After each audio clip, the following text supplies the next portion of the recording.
ಅತ್ಯಂತ ಹಿಂದುಳಿದ ತಾಲೂಕು. ಯಾಕೆ ಒಬ್ಬನು ಇದರ ಬಗ್ಗೆ ಆಲೋಚನೆ ಮಾಡಲಿಲ್ಲ? ಈಗ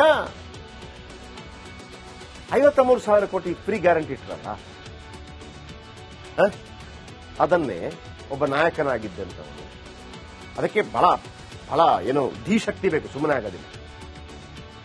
ಪಕ್ಕದ ಆಂಧ್ರ ಪ್ರದೇಶದಲ್ಲಿ ರಾಜಶೇಖರ ರೆಡ್ಡಿ ಅವರು ಜಲಯಜ್ಞ ಅಂತ ಮಾಡಿದ್ರು. ಅದಕ್ಕೆ 60,000 ಕೋಟಿ ಪ್ರತಿ ವರ್ಷ ಮೀಸಲಿಡ್ತಾ ಇದ್ರು. ನೀರು ಬಂತೋ ಗೊತ್ತಿಲ್ಲ, ಅದ್ರ ಬಗ್ಗೆ ಇಟ್ಟಿತ್ತು. 53,000 ಕೋಟಿ ಉತ್ತರ ಕರ್ನಾಟಕಕ್ಕೆ ಪ್ರತ್ಯೇಕವಾಗಿ ಇಡ್ತೀವಿ ಅಂತ ಹೇಳಿ ಅದಕ್ಕೆ ಏನಾದ್ರು ಸುಮ್ಮನೆ ಮಾಡಿದ್ರೆ ಆಗಲ್ಲ. ಪ್ರತ್ಯೇಕ ಇಡ್ತೀವಿ ಅದನ್ನೆಲ್ಲ ತಿಂತೆಕ್ತಾರೆ. ಫಾರ್ ಎಕ್ಸಾಂಪಲ್ ಅಟ್ಲೀಸ್ಟ್ ಒಂದು ಕನಸಿರ್ಬೇಕು. ಈಗ ಡಿ.ಕೆ. ಶಿವಕುಮಾರ್ ಅವರು ಗ್ರೇಟರ್ ಬೆಂಗಳೂರು, ನೀವು ಎಷ್ಟೇ ಟೀಕೆ ಟಿಪ್ಪಣಿ ಮಾಡ್ರಿ ಗ್ರೇಟರ್ ಬೆಂಗಳೂರು ಬಗ್ಗೆ, ನಾನಂತೂ ಅದಕ್ಕೆ ಬಹಳ ದೊಡ್ಡ ಸಪೋರ್ಟ್ ಮಾಡ್ತೀನಿ. ಅಲ್ಲಿ ಭ್ರಷ್ಟಾಚಾರ ಆಗತ್ತೆ ಗೊತ್ತಿದೆ, ತಿಂತಾರೆ, ಮತ್ತೊಂದು ಗೊತ್ತಿದೆ. ಆದ್ರೆ ಒಂದು ಕನಸಿದೆಯಲ್ಲ, ಒಂದು ಬಿಗ್ ಡ್ರೀಮ್. ನೀವು ಉತ್ತರ ಪ್ರದೇಶ ನೋಡಿ, ಅಲ್ಲಿ ಮಾಯಾವತಿ ಬರ್ತಾರೆ, ಅಲ್ಲಿ ಅಖಿಲೇಶ್ ಯಾದವ್ ಬರ್ತಾರೆ, ಅಲ್ಲಿ ಯೋಗಿ ಆದಿತ್ಯನಾಥ್ ಬರ್ತಾರೆ. 3 ಪಾರ್ಟಿ ಬೇರೆ ಬೇರೆ. ಆದ್ರೆ ಅವರೆಲ್ಲರಿಗೊಂದು ಡ್ರೀಮ್ ಇರುತ್ತೆ. ಮೊನ್ನೆ ಕುಂಭಮೇಳ ಆಯ್ತಲ್ಲ, 3 ರೋಡು ಹೆಂಗೆ, ಡೆಲ್ಲಿ ಟು ಉತ್ತರ ಪ್ರದೇಶ್, ಆಮೇಲೆ ಇನ್ನೊಂದು ಕಡೆಯಿಂದ ಡೆಲ್ಲಿ ಟು ಉತ್ತರ ಪ್ರದೇಶ್, ಆಮೇಲೆ ಉತ್ತರ ಪ್ರದೇಶ ಲಕ್ನೋ ಟು ಡೆಲ್ಲಿ. ಅರ್ಥ ಆಯ್ತಾ ನಿಮಗೆ? ಒಬ್ಬ ಮಂತ್ರಿ ಡೈರೆಕ್ಟ್ ಒಂದು ರೋಡ್ ಮಾಡ್ತಾನೆ, ಇನ್ನೊಬ್ಬ ವಿ ಶೇಪ್ ಅಲ್ಲಿ ಒಂದು ರೋಡ್ ಮಾಡ್ತಾನೆ, ಇನ್ನೊಬ್ಬ ಎ ಶೇಪ್ ಅಲ್ಲಿ ಒಂದು ರೋಡ್ ಮಾಡ್ತಾನೆ. ನಿಮ್ಗೆ ಅರ್ಥ ಆಯ್ತಾ? ಇದು ಕನಸು. ಇದು ಕನಸು ಇಲ್ಲ, ಮಣ್ಣಂಗಟ್ಟಿ ಇಲ್ಲ, ಏನೂ ಇಲ್ಲ. ಗ್ರೇಟರ್ ಬೆಂಗಳೂರು ಅನ್ನುವಂಥದ್ದು ಎಲ್ಲ ದೊಡ್ಡ ಕನಸು. ಅದು ಅಂಥದ್ದನ್ನ ಒಂದು ಉತ್ತರ ಕರ್ನಾಟಕದ ನಾಯಕರು ಕೂಡ ಕಾಣಬೇಕಾಗಿತ್ತು. ಮಲ್ಲಿಕಾರ್ಜುನ ಖರ್ಗೆ ಅವರಿಗೆ ಕಾಣಬಹುದಾಗಿತ್ತು, ಎಂ.ಬಿ. ಪಾಟೀಲ್ ಅಂತವರಿಗೆ ಕಾಣಬಹುದಾಗಿತ್ತು. ಆಮೇಲೆ ಉಮೇಶ್ ಕತ್ತಿ ಅವರನ್ನ ಹೇಳ್ತಾ ಇರ್ತೀವಿ. ಉಮೇಶ್ ಕತ್ತಿ ಅವರನ್ನ ಅಷ್ಟು ಹಗರವಾಗಿ ದಯವಿಟ್ಟು ತಗೊಳ್ಬೇಡಿ. ಈಗ ಇಲ್ಲ ಅವರು. ಉಮೇಶ್ ಕತ್ತಿ ಅವರ ಕ್ಯಾರೆಕ್ಟರ್ ಅಲ್ಲಿ ಗೊತ್ತು. ಉಮೇಶ್ ಕತ್ತಿ ಒಂದು ಪಾಸಿಂಗ್ ಕಮೆಂಟ್ ಆಗಿ ಕೊಡ್ತಾ ಇದ್ರು. ಯಾಕಂದ್ರೆ ಈ ಏಕೀಕೃತ ಕರ್ನಾಟಕ ಆಗಬೇಕು ಅಂತಂದ್ರೆ ಉಮೇಶ್ ಕತ್ತಿ ಅವರ ತಂದೆ, ಆ ಫ್ಯಾಮಿಲಿಯ ದೊಡ್ಡ ಏನು ಕಾಂಟ್ರಿಬ್ಯೂಷನ್ ಇದೆ. ಅರ್ಥ ಆಯ್ತಾ ನಿಮಗೆ?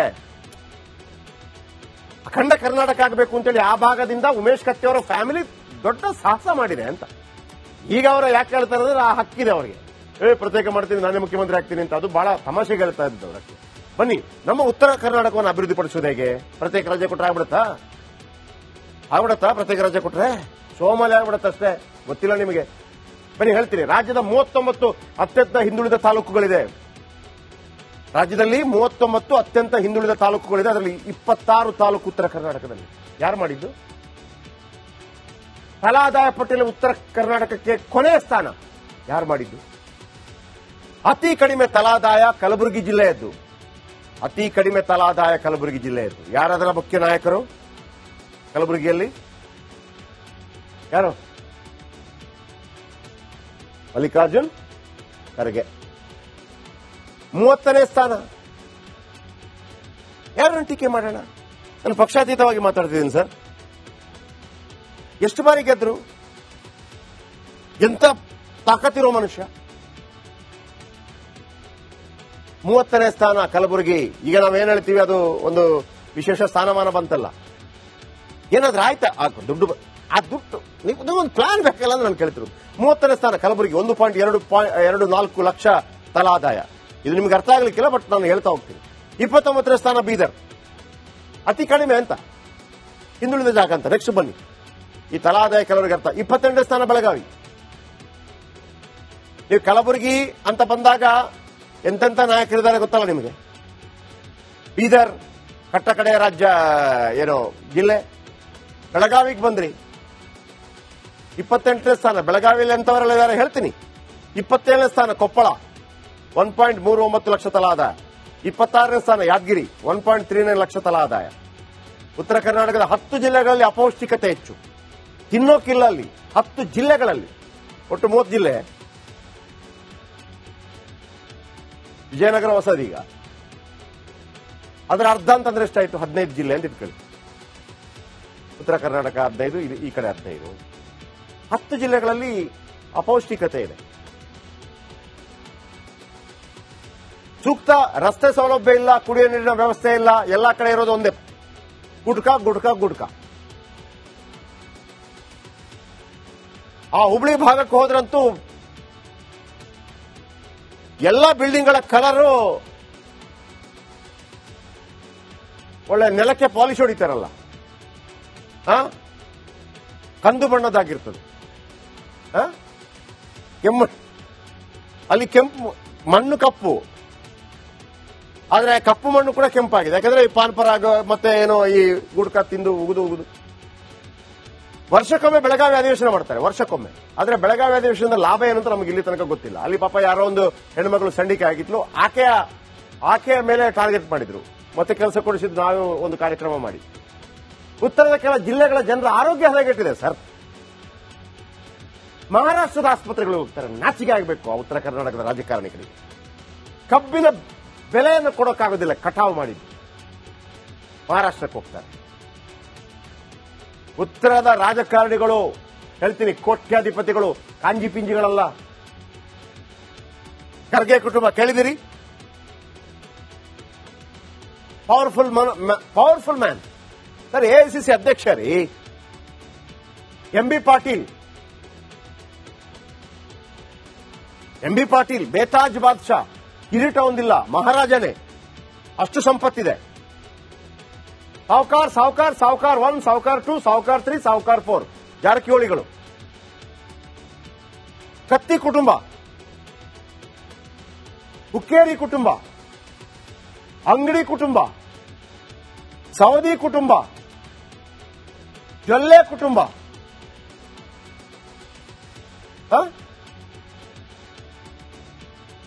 ಕೋರೆ ಕುಟುಂಬ, ಎಲ್ಲ ಕೋಟಿ.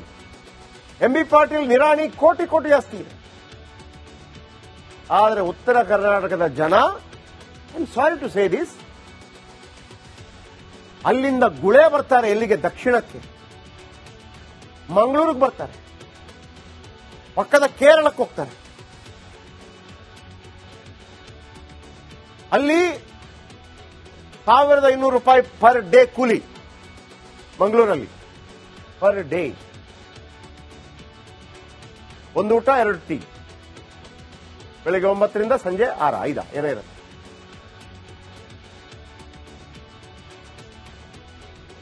ಯಾರು ಮಾಡಬೇಕು? ಉತ್ತರ ಕರ್ನಾಟಕ ಪ್ರತ್ಯೇಕ ಕೊಟ್ರೆ ಹಂಚಿ ತಿಂದುಬಿಡ್ತಾರೆ ಇವರೆಲ್ಲ. ಅದರ ಬದಲಾಗಿ ನಂದಕೂರ್ ಅವರ ಕೇಳೋದೊಂದು ಮಾತು ಕರೆಕ್ಟ್ ಇದೆ, ಪ್ರತ್ಯೇಕ ಬಜೆಟ್ ಆಗಲಿ, ಗೊತ್ತಿಲ್ಲ ಅದು ಎಷ್ಟು ಸಾಧಕ ಬಾಧಕ. ಒಬ್ಬ ಕನಸು ಕಾಣುವಂತ ನಾಯಕ ಬರಲಿ, ನಾವು ಏನು ಕನಸು ಕಂಡ್ರು ಕೂಡ ಇದರ ಮಧ್ಯದಲ್ಲಿ ಮತ್ತೊಮ್ಮೆ ಹೇಳ್ತೀರಿ, DK ಶಿವಕುಮಾರ್ ಅವರ ಗ್ರೇಟರ್ ಬೆಂಗಳೂರು ಒಂದು ಅದ್ಭುತ ಕನಸು. ಹಲವಾರು ಬಾರಿ ಬೇರೆ ಬೇರೆ ವಿಚಾರಗಳಲ್ಲಿ ಅವರನ್ನು ಟೀಕೆ ಟಿಪ್ಪಣಿ ಮಾಡಿದ್ದೀವಿ. ಆದರೆ ಸಮಾಜ ಅಥವಾ ಒಂದು ಊರು, ಒಂದು ಪಟ್ಟಣ, ಒಂದು ಸಿಟಿ, ಒಂದು ಮೆಟ್ರೋಪಾಲಿಟನ್ ಸಿಟಿ ಅಲ್ಲ, ಇದು ಕಾಸ್ಮೋಪಾಲಿಟನ್. ಮೆಟ್ರೋಪಾಲಿಟನ್ ಸಿಟಿ ಅಂದ್ರೆ ಬೇರೆ ಬೇರೆ ರಾಜ್ಯಗಳಿಂದ ಬಂದವರು, ಕಾಸ್ಮೋಪಾಲಿಟನ್ ಸಿಟಿ ಅಂದ್ರೆ ಬೇರೆ ಬೇರೆ ದೇಶಗಳಿಂದ ಬಂದಂತವರು. ಇದನ್ನು ಸರಿ ಮಾಡಬೇಕು ನಾವು. ಓಕೆ, ಮುಂದಕ್ಕೆ ಬನ್ನಿ. ಅತ್ಯಂತ ಹಿಂದುಳಿದ ತಾಲೂಕು, ಯಾಕೆ ಒಬ್ಬನು ಇದರ ಬಗ್ಗೆ ಆಲೋಚನೆ ಮಾಡಲಿಲ್ಲ? ಈಗ 53,000 ಕೋಟಿ ಫ್ರೀ ಗ್ಯಾರಂಟಿ ಇಟ್ಟರಲ್ಲ, ಅದನ್ನೇ ಒಬ್ಬ ನಾಯಕನಾಗಿದ್ದಂಥವನು, ಅದಕ್ಕೆ ಬಹಳ ಬಹಳ ಏನೋ ಧೀಶಕ್ತಿ ಬೇಕು, ಸುಮ್ಮನೆ ಆಗೋದಿಲ್ಲ. ಪಕ್ಕದ ಆಂಧ್ರ ಪ್ರದೇಶದಲ್ಲಿ ರಾಜಶೇಖರ್ ರೆಡ್ಡಿ ಅವರು ಜಲಯಜ್ಞ ಅಂತ ಮಾಡಿದ್ರು, ಅದಕ್ಕೆ 60,000 ಕೋಟಿ ಪ್ರತಿ ವರ್ಷ ಮೀಸಲಿಡ್ತಾ ಇದ್ರು. ನೀರು ಬಂತೋ ಗೊತ್ತಿಲ್ಲ, ಅದ್ರ ಬಗ್ಗೆ ಇಟ್ಟಿತ್ತು. 53,000 ಕೋಟಿ ಉತ್ತರ ಕರ್ನಾಟಕಕ್ಕೆ ಪ್ರತ್ಯೇಕವಾಗಿ ಇಡ್ತೀವಿ ಅಂತ ಹೇಳಿ ಅದಕ್ಕೆ ಏನಾದ್ರು ಸುಮ್ಮನೆ ಮಾಡಿದ್ರೆ ಆಗಲ್ಲ. ಪ್ರತ್ಯೇಕ ಇಡ್ತೀವಿ ಅದನ್ನೆಲ್ಲ ತೆಗ್ತಾರೆ. ಫಾರ್ ಎಕ್ಸಾಂಪಲ್, ಅಟ್ಲೀಸ್ಟ್ ಒಂದು ಕನಸು ಇರಬೇಕು. ಈಗ DK ಶಿವಕುಮಾರ್ ಅವರು ಗ್ರೇಟರ್ ನೀವು ಎಷ್ಟೇ ಟೀಕೆ ಟಿಪ್ಪಣಿ ಮಾಡ್ರಿ ಗ್ರೇಟರ್ ಬೆಂಗಳೂರು ಬಗ್ಗೆ, ನಾನಂತೂ ಅದಕ್ಕೆ ಬಹಳ ದೊಡ್ಡ ಸಪೋರ್ಟ್ ಮಾಡ್ತೀನಿ. ಅಲ್ಲಿ ಭ್ರಷ್ಟಾಚಾರ ಆಗುತ್ತೆ ಗೊತ್ತಿದೆ, ತಿಂತಾರೆ, ಮತ್ತೊಂದು ಗೊತ್ತಿದೆ. ಆದ್ರೆ ಒಂದು ಕನಸು ಇದೆಯಲ್ಲ, ಒಂದು ಬಿಗ್ ಡ್ರೀಮ್. ನೀವು ಉತ್ತರ ಪ್ರದೇಶ ನೋಡಿ, ಅಲ್ಲಿ ಮಾಯಾವತಿ ಬರ್ತಾರೆ, ಅಲ್ಲಿ ಅಖಿಲೇಶ್ ಯಾದವ್ ಬರ್ತಾರೆ, ಅಲ್ಲಿ ಯೋಗಿ ಆದಿತ್ಯನಾಥ್ ಬರ್ತಾರೆ, 3 ಪಾರ್ಟಿ ಬೇರೆ ಬೇರೆ. ಆದ್ರೆ ಅವರೆಲ್ಲರಿಗೊಂದು ಡ್ರೀಮ್ ಇರುತ್ತೆ. ಮೊನ್ನೆ ಕುಂಭಮೇಳ ಆಯ್ತಲ್ಲ, 3 ರೋಡು ಹೆಂಗೆ, ಡೆಲ್ಲಿ ಟು ಉತ್ತರ ಪ್ರದೇಶ್, ಆಮೇಲೆ ಇನ್ನೊಂದು ಕಡೆಯಿಂದ ಡೆಲ್ಲಿ ಟು ಉತ್ತರ ಪ್ರದೇಶ್, ಆಮೇಲೆ ಲಕ್ನೋ ಟು ಡೆಲ್ಲಿ. ಅರ್ಥ ಆಯ್ತಾ ನಿಮಗೆ? ಒಬ್ಬ ಮಂತ್ರಿ ಡೈರೆಕ್ಟ್ ಒಂದು ರೋಡ್ ಮಾಡ್ತಾನೆ, ಇನ್ನೊಬ್ಬ ವಿ ಶೇಪ್ ಅಲ್ಲಿ ಒಂದು ರೋಡ್ ಮಾಡ್ತಾನೆ, ಇನ್ನೊಬ್ಬ ಎ ಶೇಪ್ ಅಲ್ಲಿ ಒಂದು ರೋಡ್ ಮಾಡ್ತಾನೆ. ನಿಮ್ಗೆ ಅರ್ಥ ಆಯ್ತಾ? ಇದು ಕನಸು. ಇಲ್ಲ, ಮಣ್ಣಂಗಟ್ಟಿ ಇಲ್ಲ, ಏನೂ ಇಲ್ಲ. ಗ್ರೇಟರ್ ಬೆಂಗಳೂರು ಅನ್ನುವಂಥದ್ದು ಎಲ್ಲ ದೊಡ್ಡ ಕನಸು. ಅದು ಅಂಥದ್ದನ್ನ ಒಂದು ಉತ್ತರ ಕರ್ನಾಟಕದ ನಾಯಕರು ಕೂಡ ಕಾಣಬೇಕಾಗಿತ್ತು. ಮಲ್ಲಿಕಾರ್ಜುನ ಖರ್ಗೆ ಅವರಿಗೆ ಕಾಣಬಹುದಾಗಿತ್ತು, ಎಂ ಬಿ ಪಾಟೀಲ್ ಅಂತವರಿಗೆ ಕಾಣಬಹುದಾಗಿತ್ತು. ಆಮೇಲೆ ಉಮೇಶ್ ಕತ್ತಿ ಅವ್ರನ್ನ ಹೇಳ್ತಾ ಇರ್ತೀವಿ. ಉಮೇಶ್ ಕತ್ತಿ ಅವ್ರನ್ನ ಅಷ್ಟು ಹಗರವಾಗಿ ದಯವಿಟ್ಟು ತಗೊಳ್ಬೇಡಿ. ಈಗ ಇಲ್ಲ ಅವರು ಉಮೇಶ್ ಕತ್ತಿ ಅವರ ಕ್ಯಾರೆಕ್ಟರ್ ಅಲ್ಲಿ ಗೊತ್ತಿ. ಉಮೇಶ್ ಕತ್ತಿ ಒಂದು ಪಾಸಿಂಗ್ ಕಮೆಂಟ್ ಆಗಿ ಕೊಡ್ತಾ ಇದ್ರು. ಯಾಕಂದ್ರೆ ಈ ಏಕೀಕೃತ ಕರ್ನಾಟಕ ಆಗಬೇಕು ಅಂತಂದ್ರೆ ಉಮೇಶ್ ಕತ್ತಿ ಅವರ ತಂದೆ ಆ ಫ್ಯಾಮಿಲಿಯ ದೊಡ್ಡ ಏನು ಕಾಂಟ್ರಿಬ್ಯೂಷನ್ ಇದೆ. ಅರ್ಥ ಆಯ್ತಾ ನಿಮಗೆ? ಅಖಂಡ ಕರ್ನಾಟಕ ಆಗಬೇಕು ಅಂತೇಳಿ ಆ ಭಾಗದಿಂದ ಉಮೇಶ್ ಕತ್ತಿ ಅವರ ಫ್ಯಾಮಿಲಿ ದೊಡ್ಡ ಸಾಹಸ ಮಾಡಿದೆ ಅಂತ. ಈಗ ಅವರು ಯಾಕೆ ಹೇಳ್ತಾರೆ ಅಂದ್ರೆ ಆ ಹಕ್ಕಿದೆ ಅವರಿಗೆ. ಪ್ರತ್ಯೇಕ ಮಾಡ್ತೀನಿ, ನಾನೇ ಮುಖ್ಯಮಂತ್ರಿ ಆಗ್ತೀನಿ ಅಂತ. ಅದು ಬಹಳ ತಮಾಷೆಗೆ ಹೇಳ್ತಾ ಇದ್ದವ್ರು ಅಷ್ಟೇ. ಬನ್ನಿ, ನಮ್ಮ ಉತ್ತರ ಕರ್ನಾಟಕವನ್ನು ಅಭಿವೃದ್ಧಿ ಪಡಿಸೋದು ಹೇಗೆ? ಪ್ರತ್ಯೇಕ ರಾಜ್ಯ ಕೊಟ್ಟರೆ ಆಗ್ಬಿಡುತ್ತಾ? ಪ್ರತ್ಯೇಕ ರಾಜ್ಯ ಕೊಟ್ರೆ ಸೋಮಾಲಿ ಆಗ್ಬಿಡುತ್ತೆ ಅಷ್ಟೇ. ಗೊತ್ತಿಲ್ಲ ನಿಮಗೆ. ಬನ್ನಿ ಹೇಳ್ತೀನಿ. ರಾಜ್ಯದ 39 ಅತ್ಯಂತ ಹಿಂದುಳಿದ ತಾಲೂಕುಗಳಿದೆ. ರಾಜ್ಯದಲ್ಲಿ 39 ಅತ್ಯಂತ ಹಿಂದುಳಿದ ತಾಲೂಕುಗಳಿದೆ. ಅದರಲ್ಲಿ 26 ತಾಲೂಕು ಉತ್ತರ ಕರ್ನಾಟಕದಲ್ಲಿ. ಯಾರು ಮಾಡಿದ್ದು? ತಲಾದಾಯ ಪಟ್ಟಿಯಲ್ಲಿ ಉತ್ತರ ಕರ್ನಾಟಕಕ್ಕೆ ಕೊನೆಯ ಸ್ಥಾನ ಯಾರು ಮಾಡಿದ್ದು? ಅತಿ ಕಡಿಮೆ ತಲಾದಾಯ ಕಲಬುರಗಿ ಜಿಲ್ಲೆಯದ್ದು. ಅತಿ ಕಡಿಮೆ ತಲಾದಾಯ ಕಲಬುರಗಿ ಜಿಲ್ಲೆಯದ್ದು. ಯಾರದರ ಮುಖ್ಯ ನಾಯಕರು ಕಲಬುರಗಿಯಲ್ಲಿ? ಯಾರು? ಮಲ್ಲಿಕಾರ್ಜುನ್ ಖರ್ಗೆ. 30ನೇ ಸ್ಥಾನ. ಯಾರನ್ನು ಟೀಕೆ ಮಾಡೋಣ? ನಾನು ಪಕ್ಷಾತೀತವಾಗಿ ಮಾತಾಡ್ತಿದ್ದೀನಿ ಸರ್. ಎಷ್ಟು ಬಾರಿ ಗೆದ್ರು? ಎಂತ ತಾಕತ್ತಿರೋ ಮನುಷ್ಯ. 30ನೇ ಸ್ಥಾನ ಕಲಬುರಗಿ. ಈಗ ನಾವೇನ್ ಹೇಳ್ತೀವಿ, ಅದು ಒಂದು ವಿಶೇಷ ಸ್ಥಾನಮಾನ ಬಂತಲ್ಲ. ಏನಾದ್ರೂ ಆಯ್ತಾ? ದುಡ್ಡು ಆ ದುಡ್ಡು ನೀವೊಂದು ಪ್ಲಾನ್ ಬೇಕಲ್ಲ ಅಂತ ನಾನು ಕೇಳ್ತಿರೋದು. 30ನೇ ಸ್ಥಾನ ಕಲಬುರಗಿ. 1.24 ಲಕ್ಷ ತಲಾದಾಯ. ಇದು ನಿಮ್ಗೆ ಅರ್ಥ ಆಗ್ಲಿಕ್ಕಿಲ್ಲ, ಬಟ್ ನಾನು ಹೇಳ್ತಾ ಹೋಗ್ತೀನಿ. 29ನೇ ಸ್ಥಾನ ಬೀದರ್. ಅತಿ ಕಡಿಮೆ ಅಂತ, ಹಿಂದುಳಿದ ಜಾಗ ಅಂತ. ನೆಕ್ಸ್ಟ್ ಬನ್ನಿ, ಈ ತಲಾದಾಯ ಕೆಲವರಿಗೆ ಅರ್ಥ. 28ನೇ ಸ್ಥಾನ ಬೆಳಗಾವಿ. ನೀವು ಕಲಬುರಗಿ ಅಂತ ಬಂದಾಗ ಎಂತೆಂತ ನಾಯಕರಿದ್ದಾರೆ ಗೊತ್ತಲ್ಲ ನಿಮಗೆ. ಬೀದರ್ ಕಟ್ಟ ಕಡೆಯ ರಾಜ್ಯ ಏನೋ ಜಿಲ್ಲೆ. ಬೆಳಗಾವಿಗೆ ಬಂದ್ರಿ, 28ನೇ ಸ್ಥಾನ. ಬೆಳಗಾವಿಯಲ್ಲಿ ಎಂತವರೆಲ್ಲ ಇದ್ದಾರೆ ಹೇಳ್ತೀನಿ. 27ನೇ ಸ್ಥಾನ ಕೊಪ್ಪಳ, 1.39 ಲಕ್ಷ ತಲಾದಾಯ. 26ನೇ ಸ್ಥಾನ ಯಾದಗಿರಿ, 1.39 ಲಕ್ಷ ತಲಾದಾಯ. ಉತ್ತರ ಕರ್ನಾಟಕದ 10 ಜಿಲ್ಲೆಗಳಲ್ಲಿ ಅಪೌಷ್ಟಿಕತೆ ಹೆಚ್ಚು. ತಿನ್ನೋಕಿಲ್ಲ ಅಲ್ಲಿ 10 ಜಿಲ್ಲೆಗಳಲ್ಲಿ. ಒಟ್ಟು 30 ಜಿಲ್ಲೆ. ವಿಜಯನಗರ ಹೊಸದು. ಈಗ ಅದರ ಅರ್ಧ ಅಂತಂದ್ರೆ ಎಷ್ಟಾಯ್ತು? 15 ಜಿಲ್ಲೆ ಅಂತ ಇಟ್ಕೊಳ್ಳಿ. ಉತ್ತರ ಕರ್ನಾಟಕ 15, ಈ ಕಡೆ 15. 10 ಜಿಲ್ಲೆಗಳಲ್ಲಿ ಅಪೌಷ್ಟಿಕತೆ ಇದೆ. ಸೂಕ್ತ ರಸ್ತೆ ಸೌಲಭ್ಯ ಇಲ್ಲ, ಕುಡಿಯುವ ನೀರಿನ ವ್ಯವಸ್ಥೆ ಇಲ್ಲ. ಎಲ್ಲಾ ಕಡೆ ಇರೋದು ಒಂದೇ ಗುಡ್ಕ. ಆ ಹುಬ್ಳಿ ಭಾಗಕ್ಕೆ ಹೋದ್ರಂತೂ ಎಲ್ಲ ಬಿಲ್ಡಿಂಗ್ಗಳ ಕಲರು ಒಳ್ಳೆ ನೆಲಕ್ಕೆ ಪಾಲಿಶ್ ಹೊಡಿತಾರಲ್ಲ, ಕಂದು ಬಣ್ಣದಾಗಿರ್ತದೆ. ಅಲ್ಲಿ ಕೆಂಪು ಮಣ್ಣು ಕಪ್ಪು, ಆದ್ರೆ ಕಪ್ಪು ಮಣ್ಣು ಕೂಡ ಕೆಂಪಾಗಿದೆ. ಯಾಕಂದ್ರೆ ಈ ಪಾನ್ಪರಾಗ ಮತ್ತೆ ಏನೋ ಈ ಗುಡ್ಕ ತಿಂದು ಉಗುದು. ವರ್ಷಕ್ಕೊಮ್ಮೆ ಬೆಳಗಾವಿ ಅಧಿವೇಶನ ಮಾಡ್ತಾರೆ, ವರ್ಷಕ್ಕೊಮ್ಮೆ. ಆದ್ರೆ ಬೆಳಗಾವಿ ಅಧಿವೇಶನದ ಲಾಭ ಏನು ಅಂತ ನಮಗೆ ಇಲ್ಲಿ ತನಕ ಗೊತ್ತಿಲ್ಲ. ಅಲ್ಲಿ ಪಾಪ ಯಾರೋ ಒಂದು ಹೆಣ್ಮಗಳು ಸಂಡಿಕೆ ಆಗಿದ್ಲು, ಆಕೆಯ ಮೇಲೆ ಟಾರ್ಗೆಟ್ ಮಾಡಿದ್ರು, ಮತ್ತೆ ಕೆಲಸ ಕೊಡಿಸಿದ್ದು ನಾವು ಒಂದು ಕಾರ್ಯಕ್ರಮ ಮಾಡಿ. ಉತ್ತರದ ಕೆಲ ಜಿಲ್ಲೆಗಳ ಜನರ ಆರೋಗ್ಯ ಹದಗೆಟ್ಟಿದೆ ಸರ್. ಮಹಾರಾಷ್ಟ್ರದ ಆಸ್ಪತ್ರೆಗಳಿಗೆ ಹೋಗ್ತಾರೆ. ನಾಚಿಕೆ ಆಗಬೇಕು ಆ ಉತ್ತರ ಕರ್ನಾಟಕದ ರಾಜಕಾರಣಿಗಳಿಗೆ. ಕಬ್ಬಿನ ಬೆಲೆಯನ್ನು ಕೊಡೋಕ್ಕಾಗೋದಿಲ್ಲ, ಕಟಾವು ಮಾಡಿ ಮಹಾರಾಷ್ಟ್ರಕ್ಕೆ ಹೋಗ್ತಾರೆ. ಉತ್ತರದ ರಾಜಕಾರಣಿಗಳು ಹೇಳ್ತೀನಿ, ಕೋಟ್ಯಾಧಿಪತಿಗಳು ಕಾಂಜಿ ಪಿಂಜಿಗಳಲ್ಲ. ಖರ್ಗೆ ಕುಟುಂಬ ಕೇಳಿದಿರಿ? Powerful man sir. ಎಐಸಿಸಿ ಅಧ್ಯಕ್ಷ ರೀ. ಎಂ ಬಿ ಪಾಟೀಲ್ ಬೇತಾಜ್ ಬಾದ್ಶಾ. ಕಿರೀಟ ಒಂದಿಲ್ಲ, ಮಹಾರಾಜನೇ. ಅಷ್ಟು ಸಂಪತ್ತಿದೆ. ಸಾವುಕಾರ್ 1, ಸಾವುಕಾರ್ 2, ಸಾವುಕಾರ್ 3, ಸಾವುಕಾರ್ 4 ಜಾರಕಿಹೊಳಿಗಳು. ಕತ್ತಿ ಕುಟುಂಬ, ಹುಕ್ಕೇರಿ ಕುಟುಂಬ, ಅಂಗಡಿ ಕುಟುಂಬ, ಸವದಿ ಕುಟುಂಬ, ಜೊಲ್ಲೆ ಕುಟುಂಬ,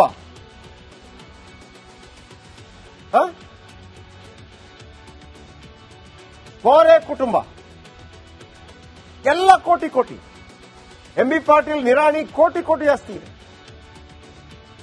ಆದರೆ ಉತ್ತರ ಕರ್ನಾಟಕದ ಜನ I am sorry to say this. ಅಲ್ಲಿಂದ ಗುಳೆ ಬರ್ತಾರೆ ಎಲ್ಲಿಗೆ? ದಕ್ಷಿಣಕ್ಕೆ, ಮಂಗಳೂರಿಗೆ ಬರ್ತಾರೆ, ಪಕ್ಕದ ಕೇರಳಕ್ಕೆ ಹೋಗ್ತಾರೆ. ಅಲ್ಲಿ ₹1,500 ಪರ್ ಡೇ ಕೂಲಿ. ಮಂಗಳೂರಲ್ಲಿ ಪರ್ ಡೇ, ಒಂದು ಊಟ 2 ಟೀ, ಬೆಳಿಗ್ಗೆ 9ರಿಂದ ಸಂಜೆ 6, 5 ಏನೋ ಇರುತ್ತೆ.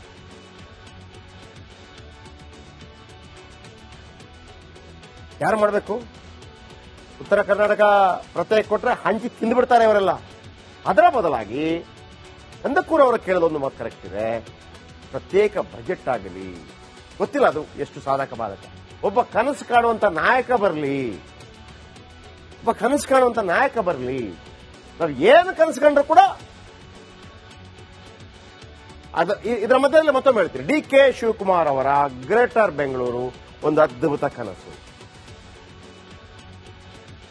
ಹಲವಾರು ಬಾರಿ ಬೇರೆ ಬೇರೆ ವಿಚಾರಗಳಲ್ಲಿ ಅವರನ್ನು ಟೀಕೆ ಟಿಪ್ಪಣಿ ಮಾಡಿದ್ದೀವಿ. ಆದರೆ ಸಮಾಜ ಅಥವಾ ಒಂದು ಊರು, ಒಂದು ಒಂದು ಒಂದು ಒಂದು ಒಂದು ಪಟ್ಟಣ, ಒಂದು ಸಿಟಿ, ಒಂದು ಮೆಟ್ರೋಪಾಲಿಟನ್ ಸಿಟಿ ಅಲ್ಲ, ಇದು ಕಾಸ್ಮೋಪಾಲಿಟನ್. ಮೆಟ್ರೋಪಾಲಿಟನ್ ಸಿಟಿ ಅಂದ್ರೆ ಬೇರೆ ಬೇರೆ ರಾಜ್ಯಗಳಿಂದ ಬಂದವರು, ಕಾಸ್ಮೋಪಾಲಿಟನ್ ಸಿಟಿ ಅಂದ್ರೆ ಬೇರೆ ಬೇರೆ ದೇಶಗಳಿಂದ ಬಂದಂತವರು. ಇದನ್ನ ಸರಿ ಮಾಡಬೇಕು.